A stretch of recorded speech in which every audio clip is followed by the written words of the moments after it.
Chapter 12. Not So Jolly Christmas. Several weeks in December, it was time to do the final check on her surgery, confirming to Danielle that she had fully healed.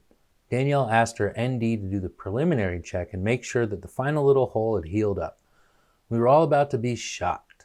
The tiny little hole had not healed, and there was a far more serious problem now. A tube from a previous surgery had slipped down into her vagina. The doctor and Danielle couldn't believe it. Danielle was furious at the situation.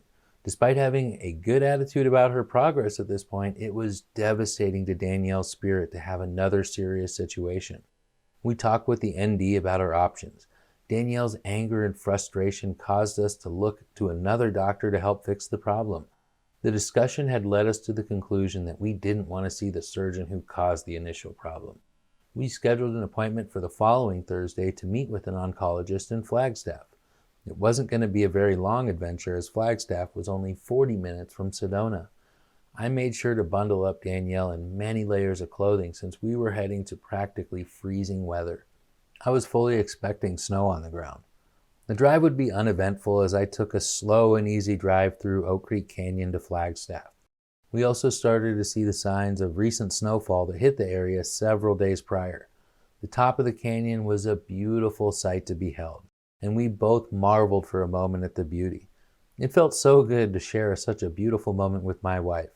It didn't change how nervous she was about meeting with the new doctor. Google Maps had led us to a dead end at the main hospital.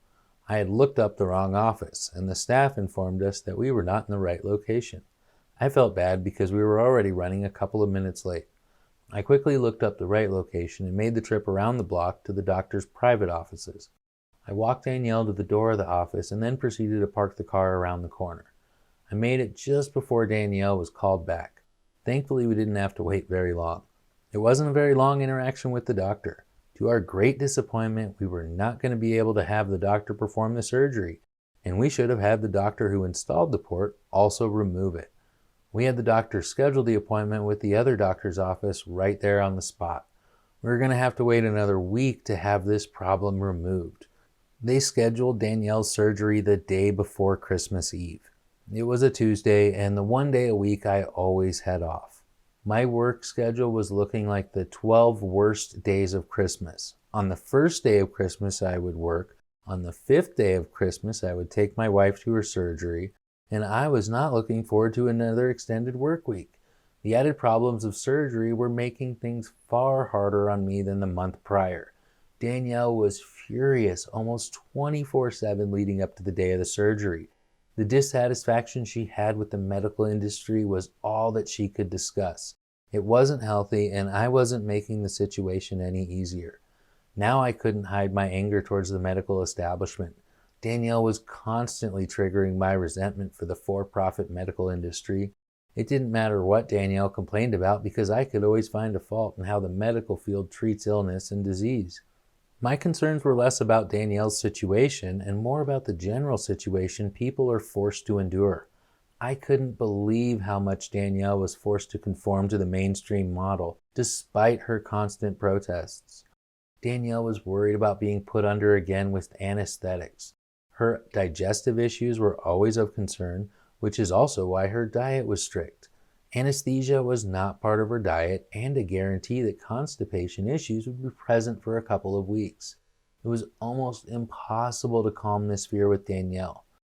The stress of having to make the trip to Phoenix was building up a massive load of anxiety in both of us.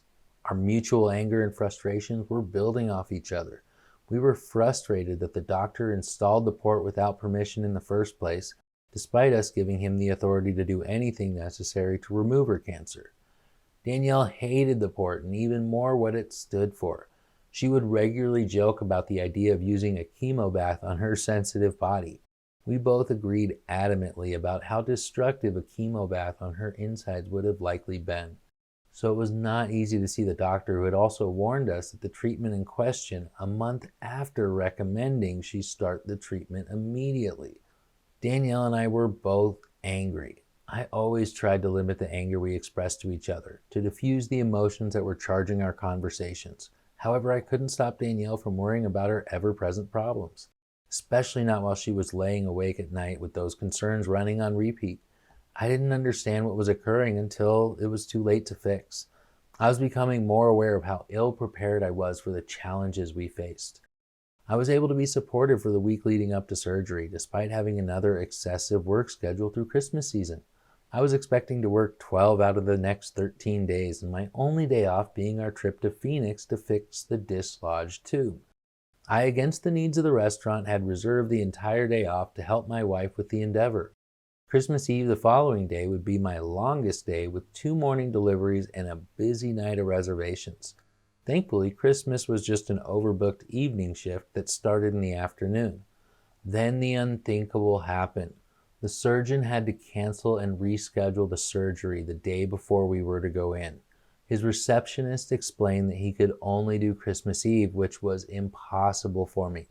The same couple that left during Thanksgiving had also decided to leave for Christmas vacation too, which left me picking up the slack and meant that we were short 2 servers. I couldn't leave them down 3 servers on the busiest night of the season. It was a super tough decision for me to make, but Danielle also understood the circumstances. I think because of her loyalty to her friend who owned the restaurant, she didn't push the issue. Danielle and I were frustrated at the couple who left, but there was nothing we could do. The next earliest appointment was the following Tuesday. We were going to have to wait another week, with Danielle worried about still having a tube stuck in her vagina. She was worried even more about a potential infection, and it was becoming a huge stressor. The thought of having a vaginal infection was something that she could not get off her mind. It started to stress me out managing Danielle's concerns.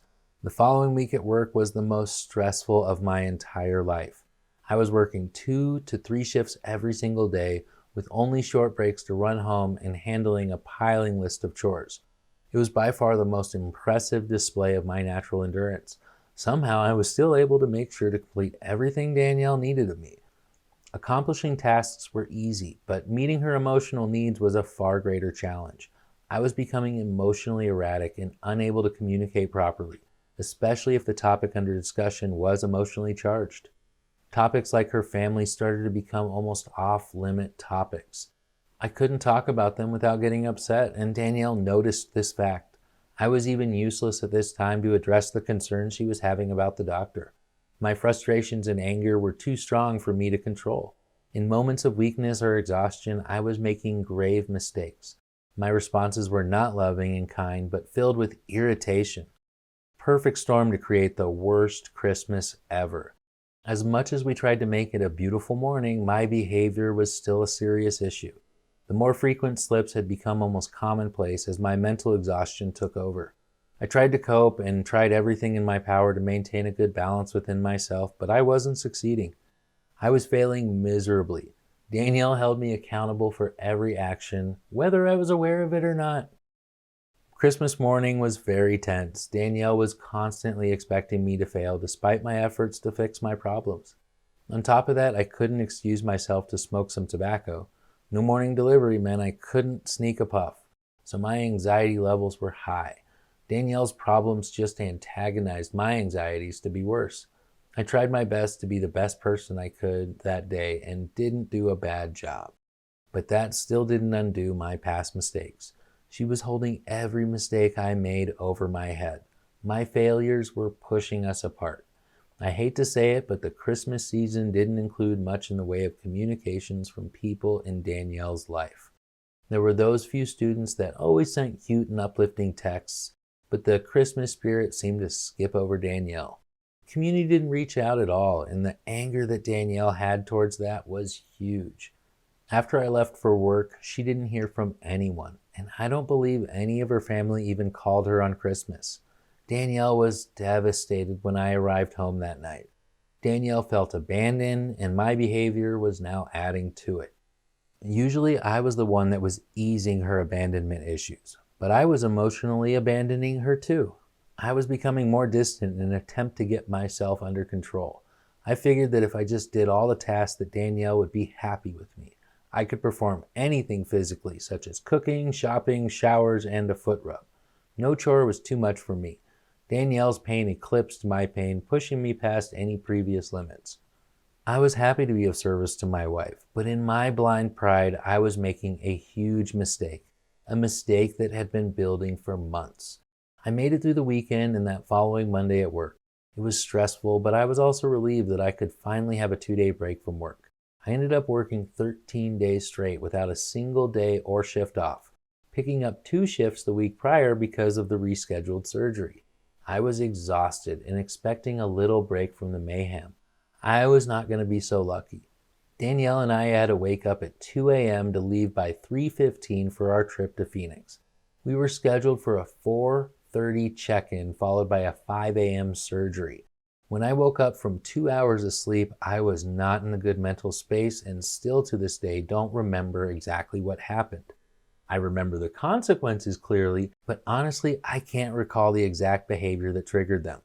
The one thing I know is that I responded to her in a tone that sent her over the top. I could not speak in a calm tone of voice. Anger, irritation, and frustration were all pouring out of me, and every word that was coming out of my mouth seemed to make Danielle even more furious. I couldn't fix myself at this time, and I let my emotions pour out. I was an emotional wreck. I started yelling in response to accusations showing true emotional immaturity. There was not an ounce of kindness in my tone. All I could do was think of myself. I was everything that I abhor about the people that had upset Danielle. I was the epitome of bad energy, an angry demon incarnate. All the anger, all the pain, and all the frustration just poured out of me. I was cold, I was cruel, and I couldn't control it. I felt bad, but I also felt right in my behavior. Not to say my behavior was right. I still find my behavior to be very, very wrong, which is why I felt so bad. I was in a state of confusion and shame. I felt like I was in a blur that just boiled with anger. I knew I was toxic, and I asked for Danielle to give me space. The problem is, I didn't ask nicely. I did it by yelling at Danielle to be quiet, and I'm pretty sure I told her to shut up once or twice. I also sadly remember repeatedly yelling, "Leave me alone and stop talking to me." I knew we weren't going to get anywhere talking, and we had to drive to Phoenix. However, Danielle was so incredibly mad at me that I still can't express in words how mad she truly was. The trip passed in almost complete silence. I couldn't talk, I had nothing nice to say, and I knew better than to express myself at that moment. I have known for years that when I get angry, it is toxic. My anger left unchecked is a very destructive force. I've never been physical with anyone, but my words have cut deep wounds. Months of bottled up anger was exploding out of me. I had pushed all my problems aside to focus on Danielle, neglecting any self-care. Little did I know the time bomb that I had become and the destruction that I was instigating. The check-in at the hospital went smooth and we moved upstairs quickly. Our trip upstairs took us past the site of our wedding, which did not bring us the feeling it should have. We didn't feel love that day. I was trying to hold myself together to make up for the shame I felt about behaving so poorly that morning. It never occurred to me that even at that moment, I was making a monumental error. I later found out how upset Danielle was at me for putting on a fake happy face for the nurses when we got to the hospital. It was just an unconscious behavior from working in restaurants, and a great tool I had been using with her. But now that she saw through it, Danielle just saw that I was hiding a bad person. I get why she would feel that way, and she wanted people to see me for the villain I was. However, I was clearly hiding it from everyone else, which enraged her more. Danielle did everything to discuss our problems while we waited for her surgery, but I did everything I could to avoid the conversation. I knew I didn't have the strength to stay calm. My avoidance just made her more upset as she needed to work out the problems we were having. Sadly, I couldn't make that a reality, which led to one of the most heartbreaking moments of my story. The nurses arrived to administer anesthesia before carting Danielle away. Before she went to sleep, she yelled how horrible and terrible I was, saying I was the biggest piece of shit in the entire world, and I believe it may have gone on for quite a bit. I understand that she needed a vent, and I had gone off the deep end that day. The thing that hurt the most about all of it was that one of the nurses who was present said she was at our wedding and that she felt so sorry for my wife. It hurt because I felt sorry for my wife too. I couldn't believe my behavior and spent the rest of the afternoon pulling myself together. I used the time to make a trip to one of the MMJ dispensaries in the area to get anxiety medication for myself. I was thankfully able to take a couple of tobacco breaks and ate a strong edible brownie that calmed all my anxiety. The power that MMJ has to calm anxiety when mixed with a little time provided me a needed emotional reset. I had for the first time in a couple of weeks a few hours to myself and by myself. Despite the work I did on my state of mind, my wife still hadn't changed her tune about me. She was pissed, and I completely understood. I tried to apologize, but I knew there wasn't anything I could say that was going to fix it. I knew this was something I needed to put some serious time and effort into making sure it never happened again. The drive home was super tense, but I did everything in my power to make it as peaceful as a ride as possible. I didn't cause any additional problems other than the ones I had already committed. The rest of the day was not much better because of my need to get some rest. I ended up consuming a copious number of edibles to put myself in a euphoric state. I felt the need to dramatically alter my consciousness to come to terms with the issues that had been arising in the past month. I have used MMJ and other psychedelics as tools for spiritual and emotional growth in my youth. Getting exceptionally stoned was supposed to get me in that state of mind. After 13 days of work in the previous 24 hours, I just needed a break from it all. Thankfully, I did gain some insights into my shortcomings, including new methods I could use to address this situation. Danielle did not view my adventure in a positive outlook. She only saw me change into the different super high Brandon. She didn't see it with compassion or as something that would help me, and she looked at it with all the societal dogmas that go along with drug use. She was furious with me. Danielle didn't see it as a spiritual experience and saw it as me effing up again. I have throughout my life used the shamanic traditions of medicinal plants to expand my perceptions of the world. Many of the great minds of our time have done similar endeavors, and coming from experience, I can understand why. Steve Jobs and other enlightened individuals have attested to the benefits. My wife had never partaken in any substance-inducing mind journey. Danielle's preconceptions were combining with her previous anger towards me. My inability to function at 100% was not putting her at ease. That's why abuse of marijuana can be so destructive over long periods. Had I consumed that much regularly, I would have been far less helpful to Danielle. But knowing my tolerances kept me from becoming a stoned couch potato. In no way could I convince her that it was in my best interest to fix my emotional instability. Still, I found insights that night. In my altered state, I was able to perceive my issues more clearly. I had seen that my level of exhaustion had caused me to overextend myself. I wasn't able to think clearly if my energy fell too low. This realization helped me come to understand how important rest was for my mental health. I didn't find the root of the problem, but I saw how I could prevent future problems. I now needed to rebuild the trust I lost with Danielle. I hadn't realized that Danielle had started isolating us further because of my instability, leaving her with few people that she could vent her frustrations. She would often vent her frustrations to her sister, which wasn't good for me. Danielle's sister and I never got along because of my outbursts towards her poor behavior. I'm sure she just ate it up that I was acting worse. I'll admit I had acted that one night to the hospital worse than any single behavior shown from anyone. So they weren't without ammunition. The only other person she could talk to was the ND, who had been a longtime girlfriend and trusted colleague. Danielle shared everything with her, and to my surprise, I also had no idea that this was happening. At this time, all the women in Danielle's life were turning against me, and it wasn't looking good. The truth is, Danielle was being advised by everyone to throw me to the street. Danielle supposedly needed to get me out of there because I was a bad or dangerous person. At the same time, Danielle was always considering who would then pick up my reins. No one else was stepping up to the plate, and the people informing her what to do weren't offering a legitimate solution. Danielle knew there wasn't anyone else, and she told me so. I was all she had left, and I had been her rock for so long. Despite my shortcomings, she needed me, and I was working to pay the bills and just barely succeeding. I was taking her to practically every doctor appointment and every IV. I was up all night in the shower or on the toilet with her. I would with haste accomplish all of her needs, usually without question. Meeting your emotional needs was my largest failure. At the time, I wish I knew how many people thought of me as a failure. I found out we often live up to the expectations of other people in our lives. I was having trouble with being a failure, but so many people in my life were projecting that on me. I understand the part I played to put myself in that position, but I found it increasingly more difficult to succeed. My failures were compounding, and it seemed like there was little I could do to change Danielle's perceptions of me. Danielle expected me to fail and was creating situations that continually tested me. I found the ability to control my anger became almost non-existent. I had come up with methods to not talk and sit in silence or be allowed to read.